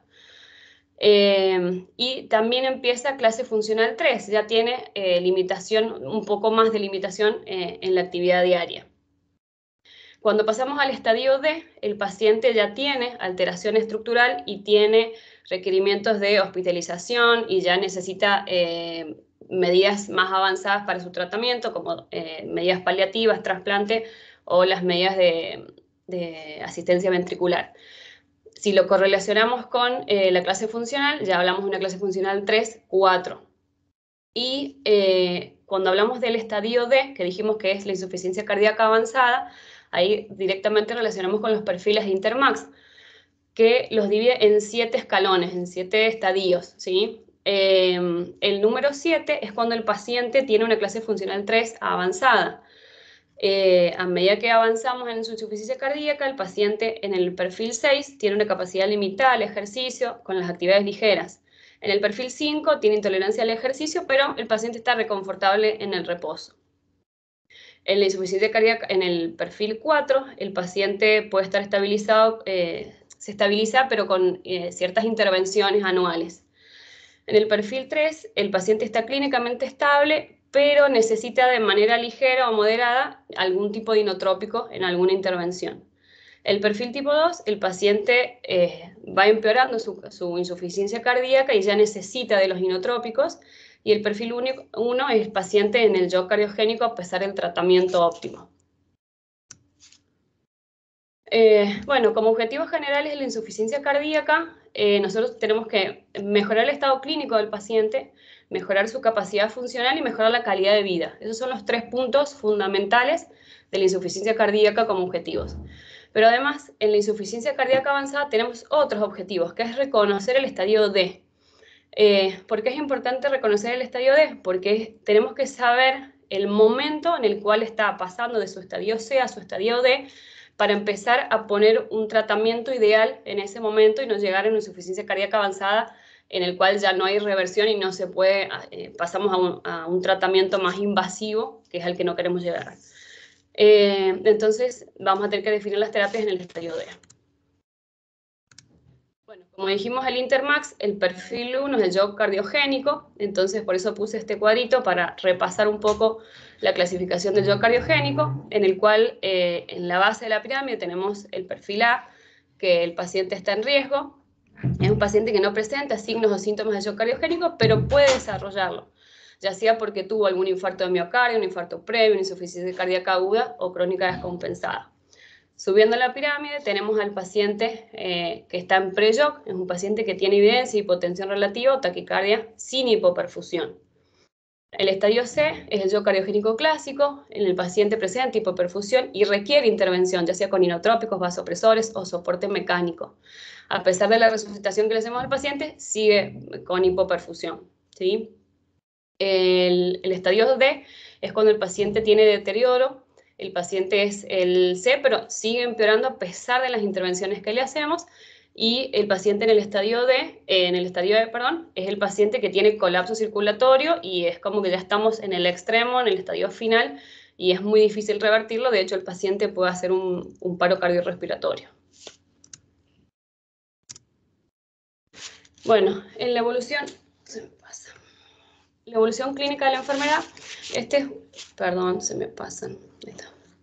Este es un cuadro que en la izquierda tenemos la calidad de vida del paciente y la intensidad del cuidado, digamos, del paciente con respecto al tiempo, la evolución de su insuficiencia cardíaca. Nosotros lo que tenemos que ver, y a lo que apunta la charla, es ver en qué momento el paciente pasa del estadio C al D, porque ahí es donde nosotros tenemos que derivar al paciente a un especialista, ¿sí? Porque ya vamos a hablar de terapias más avanzadas. Nosotros tenemos el paciente que empieza con los síntomas de inicio de la insuficiencia cardíaca. No sé si ven el cursor, ¿se ve? Se ve el cursor. Ahí ¿Se ve el puedes cursor? comenzar. Perfecto. Bien, gracias. Acá tenemos la calidad de vida del paciente y acá el paciente empieza con los síntomas de insuficiencia cardíaca. Entonces tenemos este valle acá porque obviamente la calidad de vida del paciente va a verse afectada porque empieza con una enfermedad nueva, con una disminución de su calidad de vida, empieza a cambiar su vida, entonces obviamente va a disminuir la calidad de vida. Después hace una meseta y el paciente empieza a estabilizarse porque se supone que el paciente empieza a acomodarse su enfermedad, empieza con medicación, con controles. En este momento puede aparecer la muerte súbita, como lo dijo la doctora en su momento, que bueno, puede aparecer en este transcurso de la enfermedad, pero lo ideal es que el paciente haga todos sus controles y su tratamiento previo para que eso no suceda. Después, a medida que avanza la enfermedad, va decayendo la calidad de vida del paciente hasta que empiezan las primeras descompensaciones. Y después cada vez las descompensaciones son más seguidas y son más profundas, las internaciones son más prolongadas, es más difícil que el paciente salga de las internaciones y cada vez es peor la calidad de vida que tiene el paciente. En este momento que estamos acá, que marcó con el cursor, es donde está el estadio C y empieza a aparecer el estadio D. Este es el momento en el que nosotros tenemos que abrir los ojos y decir el paciente no está respondiendo al tratamiento y buscar la causa de que no está respondiendo o ver qué es lo que está pasando y derivarlo para que el paciente cuando llegue al estadio D tenga las 3 posibilidades de tratamiento, que es tratamiento con asistencia mecánica, sí, trasplante cardíaco o tratamiento paliativo, dependiendo cómo llegue el paciente al estadio D, cómo lo encontremos y cómo llegue el paciente. En la parte de abajo del esquema tenemos la intensidad del cuidado, digamos, del paciente, en el cual también acá hace un pico, porque es cuando el paciente se le hace el diagnóstico, empieza con los cuidados, con el tratamiento máximo, es como que empiezan con todo a full. Después hace una meseta, porque se estanca el tratamiento, evoluciona la enfermedad, y cuando empiezan las descompensaciones hacen estos picos que el paciente, bueno, se cuida un poquito más porque hizo la descompensación, hasta que llega un momento que llegamos a los cuidados paliativos. No hay mucho más para hacer porque el tratamiento ya el paciente es de difícil tratamiento, ya es refractario el tratamiento que se le ha aportado al paciente. Entonces llegamos a las terapias avanzadas, que son los inotrópicos, la asistencia mecánica circulatoria o el trasplante cardíaco. Bueno, como vengo diciendo, la terapia médica óptima se aplica a todas aquellas opciones terapéuticas definidas para el estadio A, B y C. La refractariedad a estas medidas implica incorporar las nuevas intervenciones especiales como los inotrópicos, asistencia circulatoria y mecánica, trasplante cardíaco o tratamiento paliativo. El paso del estadio C al D muchas veces es difícil de definir, por lo cual frecuentemente retrasa la aplicación de las terapias específicas y la derivación del paciente a un centro de mayor complejidad. Como ya mencionaron las chicas, las medidas higiénico-dietéticas se plantea para todo tipo de insuficiencia cardíaca, ya sea con fe reducida o preservada, y en este caso que yo estoy hablando de insuficiencia cardíaca avanzada. La restricción del sodio debe persistir, sobre todo menor a 2 gramos por día en la insuficiencia cardíaca avanzada, que deje el hábito tabáquico, hacer mucho hincapié en eso, el registro diario de peso en ayunas, la vacunación antigripal anual y la antineumocóxica, la educación del paciente, la familia y la actividad física. Bueno, esto también ya lo dijeron las chicas, el tratamiento médico óptimo, no voy a hablar mucho porque ya lo han nombrado bastante, pero es el foco en los 4 fantásticos que le dicen, que son los ARNI, los ARM, los inhibidores del cotransportador y los beta bloqueantes. También, como mencionaron, además del tratamiento médico óptimo, que son esos 4 fantásticos, ver qué otra patología, qué otra comorbilidad tiene el paciente, para hacer también hincapié en eso y no pensar que el tratamiento médico no es óptimo, sino que hay otra cosa que está afectando al paciente. Por ejemplo, puede estar con tratamiento óptimo y está con una anemia, entonces ir a buscar ese foco y tratarlo. O si tiene sobrecarga, buscar los diuréticos de ASA. El paciente puede tener una fibrilación auricular que desconocía o que se desarrolla durante su insuficiencia cardíaca, entonces hacer el diagnóstico y ver qué tipo de tratamiento, si tenemos tratamiento farmacológico, anticoagulación, ablación, o si tenemos un paciente con un QRS ancho, también ver si tenemos que hacer terapia de resincronización, CDI, buscar los otros factores que pueden hacer que mi tratamiento médico óptimo no esté funcionando y evitar la progresión de la enfermedad, o por lo menos retrasarla. Bueno, este cuadrito hace, ahí está. Bueno, cuando tenemos un paciente con insuficiencia cardíaca avanzada, acá, lo que decía recién, hay que buscar las posibles causas reversibles, ¿sí? Lo que decía recién. Si tenemos un QRS ancho, ver terapias de resincronización. Si tenemos insuficiencia mitral, ver qué tipo de tratamiento le podemos ofrecer al paciente. Si tolera los IECA, poder pasar a los ARNI, que es lo que hablaban las chicas ahora, que se puede hacer el tratamiento. Tratar de descartar primero esas causas. También evaluar si el paciente, si hay que hacer revascularización al paciente, si tiene algún tipo de arritmia o tiene algún tóxico que expone al paciente, ¿sí? Buscar esas causas. Si yo descarto todas esas causas y el paciente no responde clínicamente, bueno, ahí tengo que ver el tratamiento médico óptimo y ver qué es lo que está fallando. Si a pesar del tratamiento médico óptimo yo tengo el paciente en shock cardiogénico con hipoperfusión, disfunción orgánica, tengo que derivar al paciente a un centro de alta complejidad donde puedan tratar una insuficiencia cardíaca avanzada que requiera mayor terapia, ¿sí? Si yo lo pude derivar al paciente, obviamente en el centro donde se reciba, lo va a tratar el equipo de shock, en el cual van a hacer la evaluación completa del paciente, porque tienen que ver qué paciente ha llegado, en qué estadio, cómo está el paciente, cuál es su estado actual, con estudios de ecocardiograma, laboratorio, bueno, toda la complejidad que se pueda hacer para el paciente, y en ese momento se va a determinar qué tipo de tratamiento, ¿sí? Si el paciente requiere de inotrópicos, si requiere de terapia de mecánica, o si el tratamiento ya, si el paciente tiene contraindicado una terapia avanzada, se va a hacer tratamiento paliativo, y si no tiene contraindicada una terapia avanzada, se puede valorar el trasplante o la asistencia mecánica. Bueno, y este cuadro, como resumen más o menos de lo que vengo hablando, a los pacientes hay que evaluar en qué momento lo tenemos que derivar, eso es lo más importante.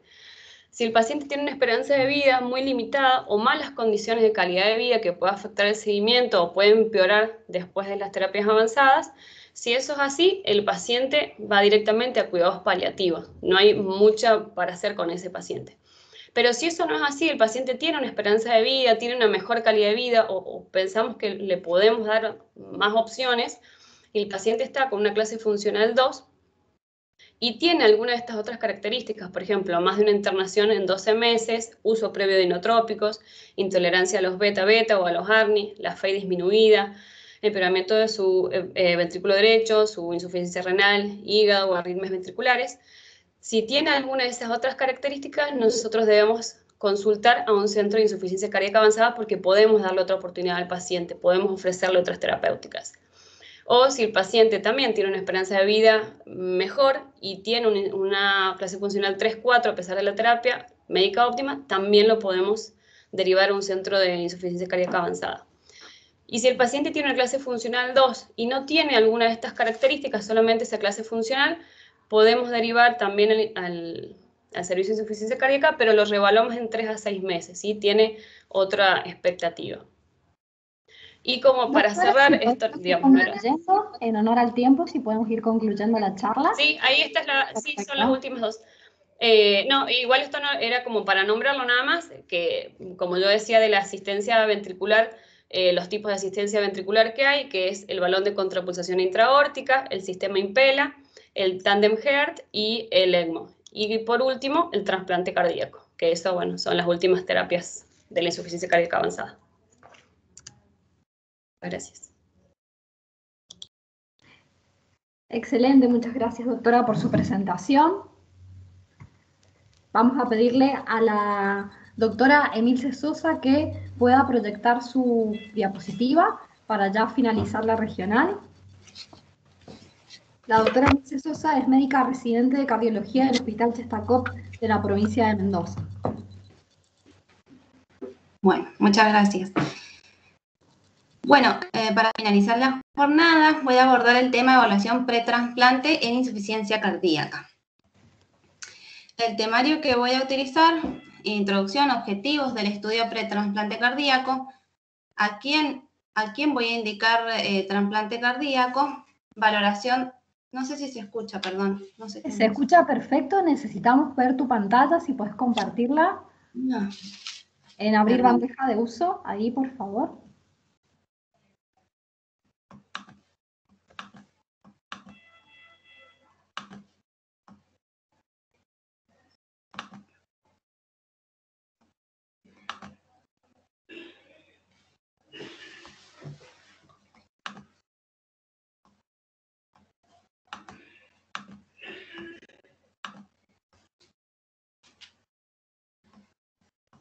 Ahí está perfecto, agrandar la diapositiva y arrancamos. A ver.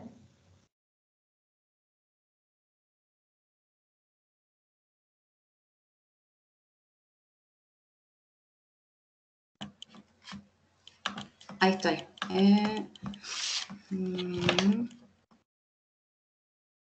Ahí está. Ahora sí, ¿verdad? Ahí estamos. Bueno, entonces, evaluación pretrasplante en pacientes con insuficiencia cardíaca avanzada.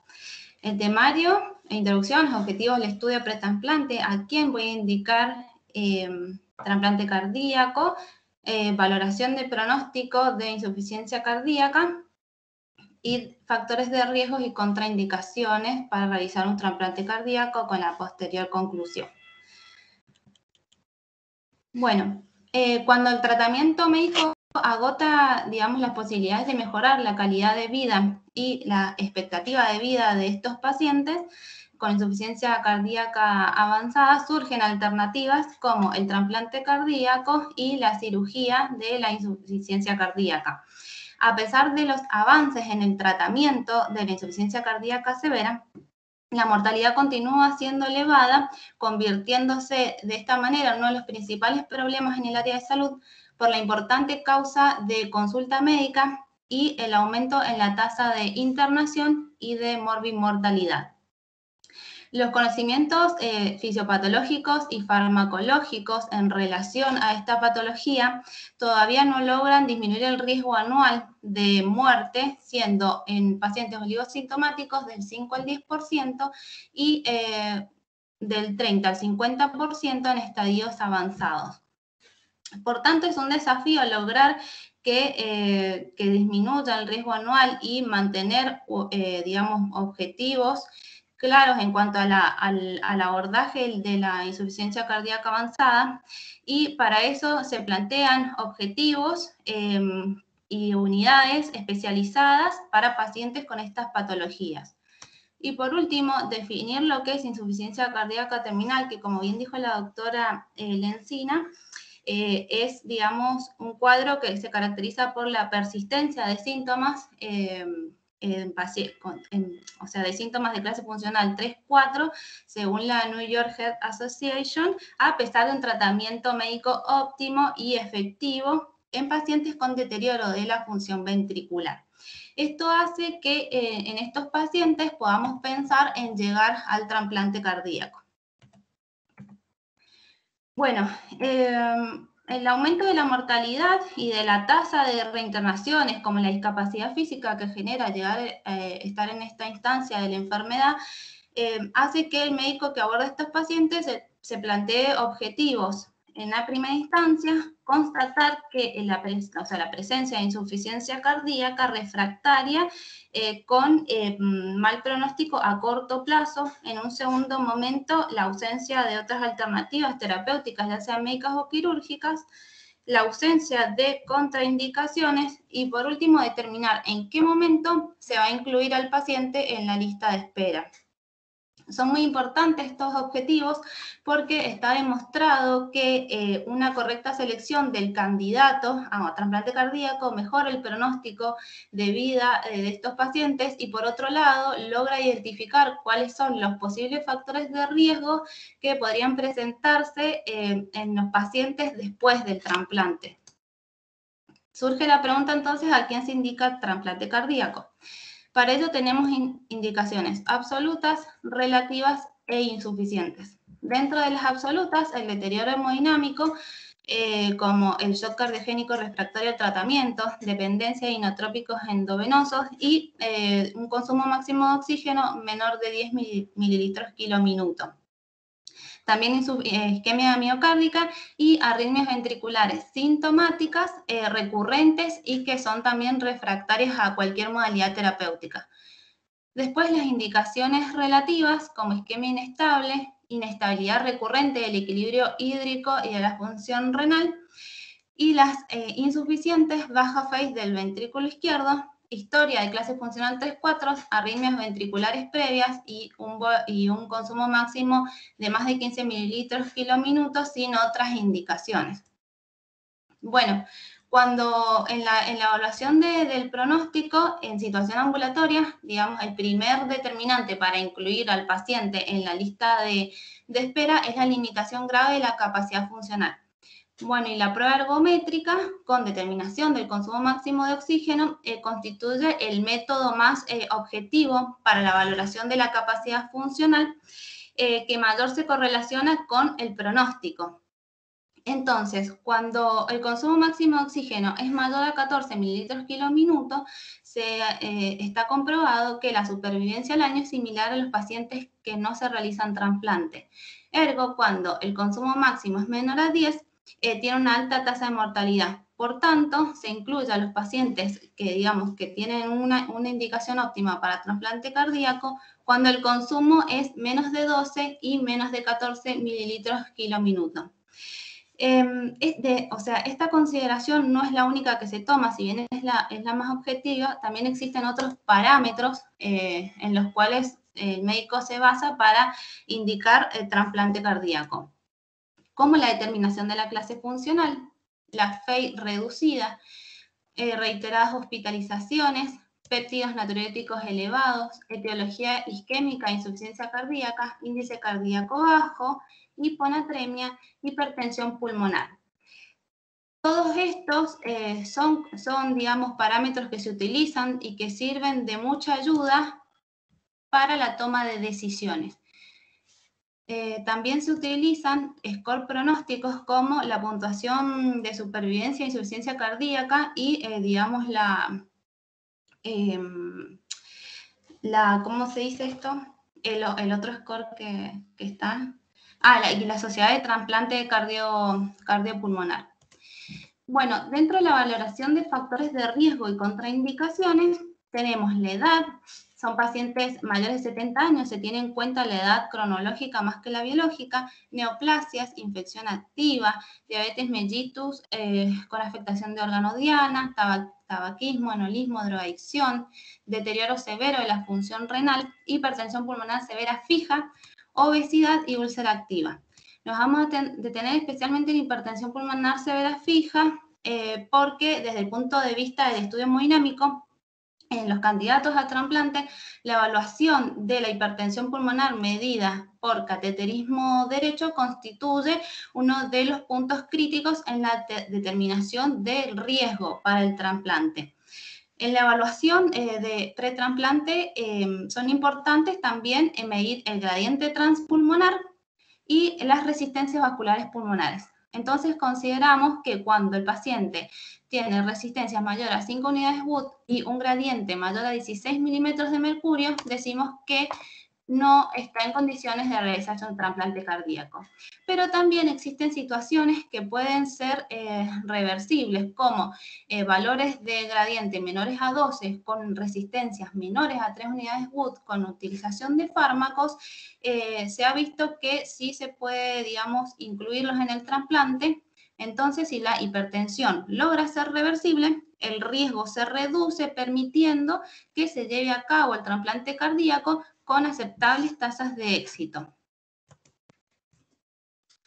Bueno, y en este algoritmo quise como sintetizar un poco lo que hablé recién en cuanto a la indicación de trasplante. ¿Existen causas reversibles? Si existen, no estaría indicado el trasplante. Si no existen causas reversibles, sí se indica el trasplante cardíaco. En la valoración en esa instancia del paciente, si existen contraindicaciones, directamente se hace un tratamiento paliativo de insuficiencia cardíaca terminal, pero si no, pasamos a la valoración con prueba ergométrica, donde si el paciente tiene menos de 12 mililitros kilo-minuto, tiene indicación de trasplante, entre 12 y 14, nos preguntamos si tiene factores de mal pronóstico y si los tiene, se indica trasplante, y mayor de 14, seguimiento en unidad de insuficiencia cardíaca avanzada. Bueno, determinar que un paciente es candidato a trasplante es una gran tarea, porque esto va a impactar en la calidad de vida y sobrevida. Por tanto, los centros y las unidades de trasplante tienen un trabajo muy exhaustivo a la hora de valorar a un paciente para considerarlo y ubicarlo en candidato a trasplante cardíaco. Otros temas que se ponen en la balanza son los elevados costos sanitarios, los donantes que en Argentina escasean, la mayor mortalidad que en algunos casos sucede con pacientes post-trasplantados, sobre todo por la gran tasa de infecciones y de rechazos y de poca adherencia a los tratamientos inmunosupresores. Y por otro lado, sí, el lado positivo, la mejor calidad de vida y la mayor sobrevida. Entonces, para concluir, el trasplante cardíaco es la última opción terapéutica. Por tanto, se necesita un abordaje multidisciplinario con infraestructura sofisticada y equipo especializado. Es un eslabón dentro de la cascada terapéutica. Dentro de todo el tratamiento que implica la insuficiencia cardíaca, el trasplante forma parte de esa cascada terapéutica. Y por último, decir que la limitación en la escasez en la donación de órganos también es un limitante que hoy en día nos aqueja. Bueno, eso es todo. Muchas gracias. Gracias, doctora, por su presentación. Ya estamos cumpliendo con el límite de tiempo. Si los expertos nos quieren dar una breve opinión en base a toda su experiencia en el área, los escuchamos. También si alguien quiere hacer una pregunta, también es el momento. Y ya vamos dando por finalizado esta regional. No puedo. Bueno, no sé si quiere empezar el doctor Thierer o... No, doctora, usted, por favor. Bueno, felicitaciones por las dos charlas, a Eugenia, a Emilce.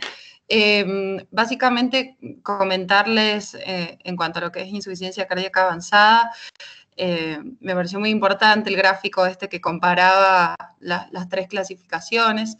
La Intermax aparece como un registro, ¿no?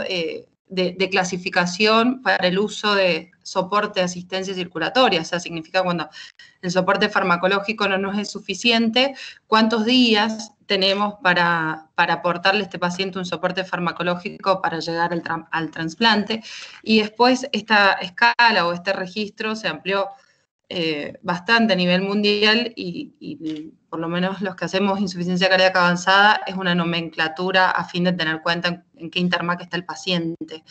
Entonces, digamos, la New York Heart es una clasificación bastante sencilla, simple, reproducible, pero muchas veces en la clase funcional 3-4 hay una bolsa de gatos de pacientes que es muy difícil identificar. Lo mismo pasa con el shock cardiogénico y por eso es que se reclasificó en estos estadios de la A a la E. En cuanto al Intermax, recordar que el Intermax 7 es la clase funcional 3B, también llamada, que son pacientes a los que hay que estar alerta y ese paciente ya debería ser derivado a un centro, digamos, que tenga capacidad de terapias avanzadas. En cuanto a los pacientes internados, en general es el Intermax 1, 2 y 3. Después del Intermax 3 son pacientes en general en clase funcional 4 que están ambulatorios pero que se internan recurrentemente. En algunos casos en donde uno les hace levosimendan a veces y los externa y luego los vuelve a ver, pero son pacientes que en general ya deberían estar evaluados para trasplantes. Y el Intermax 3 en general son pacientes que están internados, estables, pero bajo un soporte inotrópico, en donde uno tiene la posibilidad de colocarle una asistencia circulatoria en caso que necesitáramos, por ejemplo, desprecargar un ventrículo derecho porque tengo una hipertensión pulmonar muy severa o porque el paciente esté, digamos, yéndose a un Intermax 2. El Intermax 2 y 1 son pacientes en general que necesitan un soporte que tienen que trasplantarse, digamos, en una lista de espera que llamamos más de emergencia, ¿no?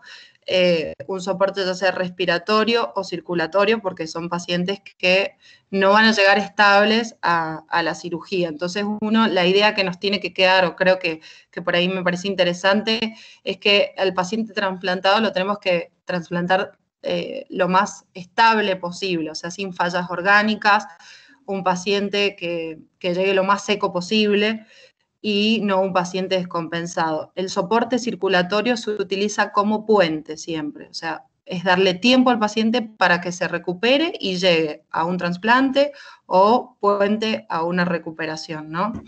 Eso en cuanto a la clasificación del Intermax. Y en cuanto a la evaluación de trasplante, 2 palabras. Creo que es una instancia muy importante que sirve justamente para descartar contraindicaciones y saber si el trasplante es o no una opción de tratamiento para ese paciente.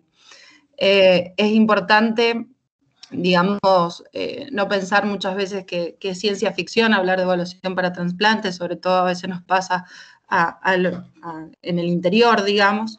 Ese paciente hay que derivarlo, se evalúa, sabemos que el corazón en general es un corazón que el que va a evaluarse ya tiene una resonancia, la mayoría de las veces llegan con una cinecoronariografía y lo que uno tiene que hacer es descartar estas contraindicaciones y saber en dónde estamos parados, ¿no? El cateterismo derecho es fundamental en una evaluación de trasplante para descartar sobre todo hipertensión pulmonar irreversible y ver si podemos ajustar un tratamiento o requiere algún otro soporte para desprecargar o bajar esa hipertensión en el caso que sea pasiva o reversible.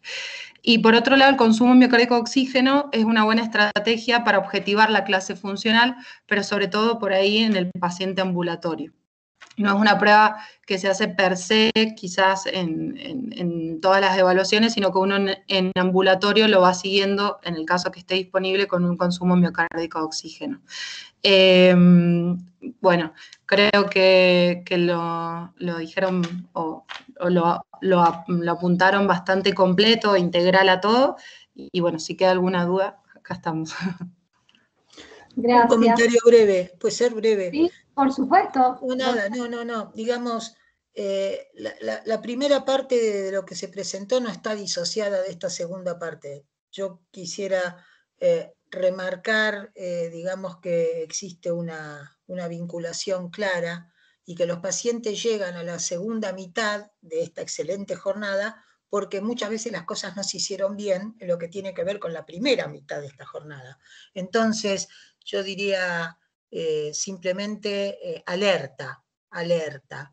Alerta significa estar alerta cuando estoy tratando a ese paciente que viene al consultorio para percibir las manifestaciones incipientes de empeoramiento, porque a veces los pacientes van empeorando delante de nuestras narices y llega un momento en que están en una condición tal que ya su cuadro parece bastante más irreversible, no podemos pensar en las medidas tradicionales y caemos en todo esto del trasplante, etcétera, que está muy bien, pero cuanto menos pacientes lleguen al trasplante, más exitosos somos al tratar a nuestros pacientes. Digamos, la necesidad de trasplante, de asistencia ventricular, etcétera, a veces es fruto de una situación catastrófica, digamos, yo a lo mejor no pude evitar que el paciente se infartara o que tuviera una miocarditis fulminante y que esté en shock cardiogénico, pero a veces los pacientes llegan a esas condiciones porque no se instauró el tratamiento adecuado a tiempo, ¿no? Digamos, porque no se los beta bloqueó, porque no se les dio antagonistas neurohormonales, porque no se les dio, porque no se evaluó adecuadamente la etiología, porque no se encontró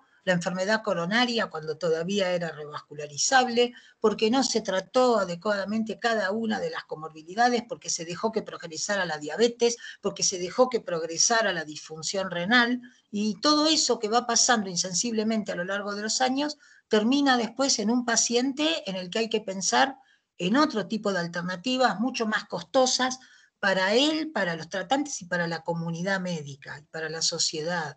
Entonces, nada, alerta en esos pacientes y alerta cuando estoy delante de uno de esos pacientes para saber derivarlo a tiempo, a que lo vea la doctora Rubira, digamos, y que se encargue de rescatarlo de una situación, ¿no? Digamos que finalmente ya no tiene otra salida. Entonces, alerta para evitar llegar y cuando estoy delante, alerta para saber derivar a tiempo. Nada Y más. una palabra más completo que me olvidé de decir es el cuidado paliativo. En la insuficiencia cardíaca me parece fundamental. A mí me pasó la experiencia cuando volví a Mendoza, digamos, de Buenos Aires, como no hablaba con los paliativistas y era como, no, la verdad que no había seguido nunca un paciente con insuficiencia cardíaca. Es muy importante acompañarlo, o sea, no decir el trasplante es una opción y tener opciones siempre es bueno, pero cuando no hay una opción de tratamiento, acompañar al paciente, explicarle lo que va a ir pasando, acompañarlo con su función renal, diuréticos endovenosos en casa, en el caso que tengamos posibilidad, levosimendan, hablar con la familia, que ellos interpreten que si bien la muerte va a ser una posibilidad en la mayoría de los casos a corto plazo, esto pueden planificar, digamos, llegar mejor a ese punto y creo que es una tarea del cardiólogo. Nos tenemos que profundizar un poco más en la parte paliativa y no hay que dejarla de lado. Muy bien. Bueno, sí, Bueno, qué importante excelente. estos últimos comentarios, Sí. tanto del doctor Thierer como de la doctora Rubira. Dos puntos fundamentales, el tema de llegar a tiempo con las opciones y el tema de siempre acompañar hasta el final, que es una tarea del cardiólogo a lo largo de toda la evolución de la insuficiencia cardíaca. Así que, bueno, habiendo compartido, yo creo que esta hermosa jornada cardiológica, bueno, nos es muy grato cumplimentar, agradeciendo en primer lugar a CONAREC y al Laboratorio Argentia.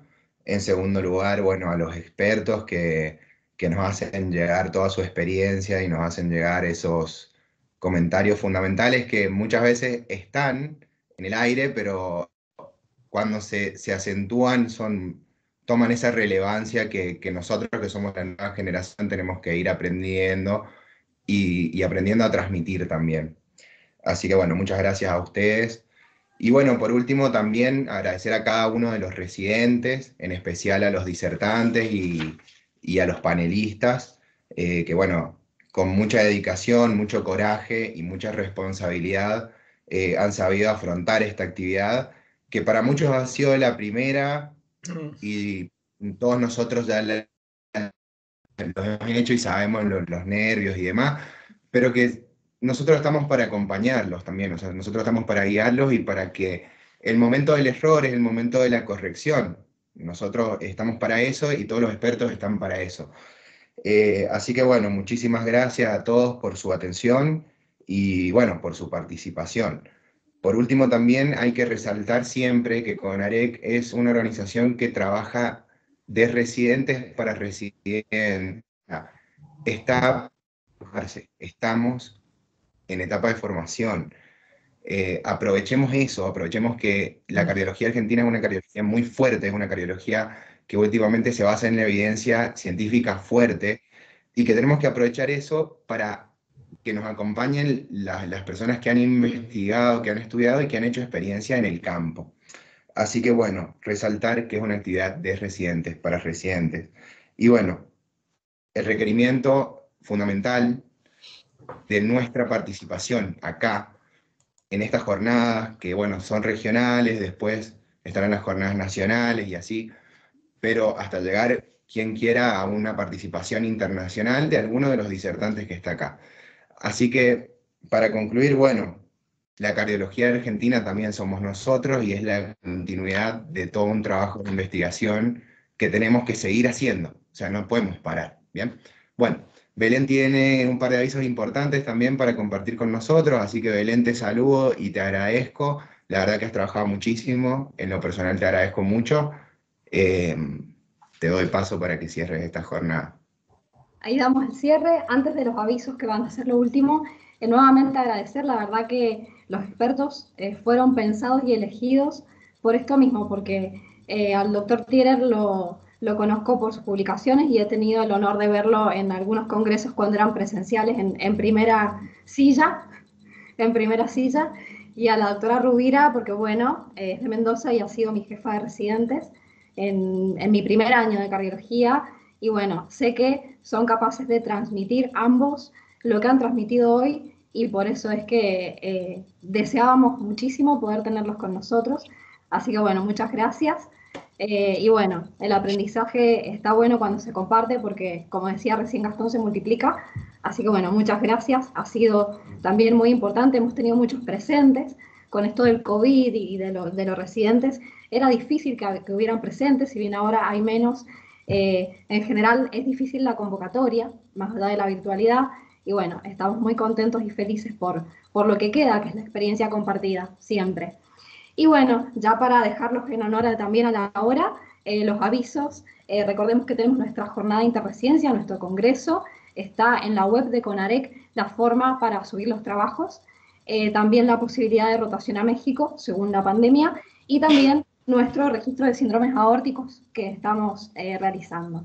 Así que bueno, de acá los saludo y gracias nuevamente, y espero nos volvamos a encontrar nuevamente en otra oportunidad. Muchas gracias. Muchas gracias. Gracias. Muy buenas. Gracias.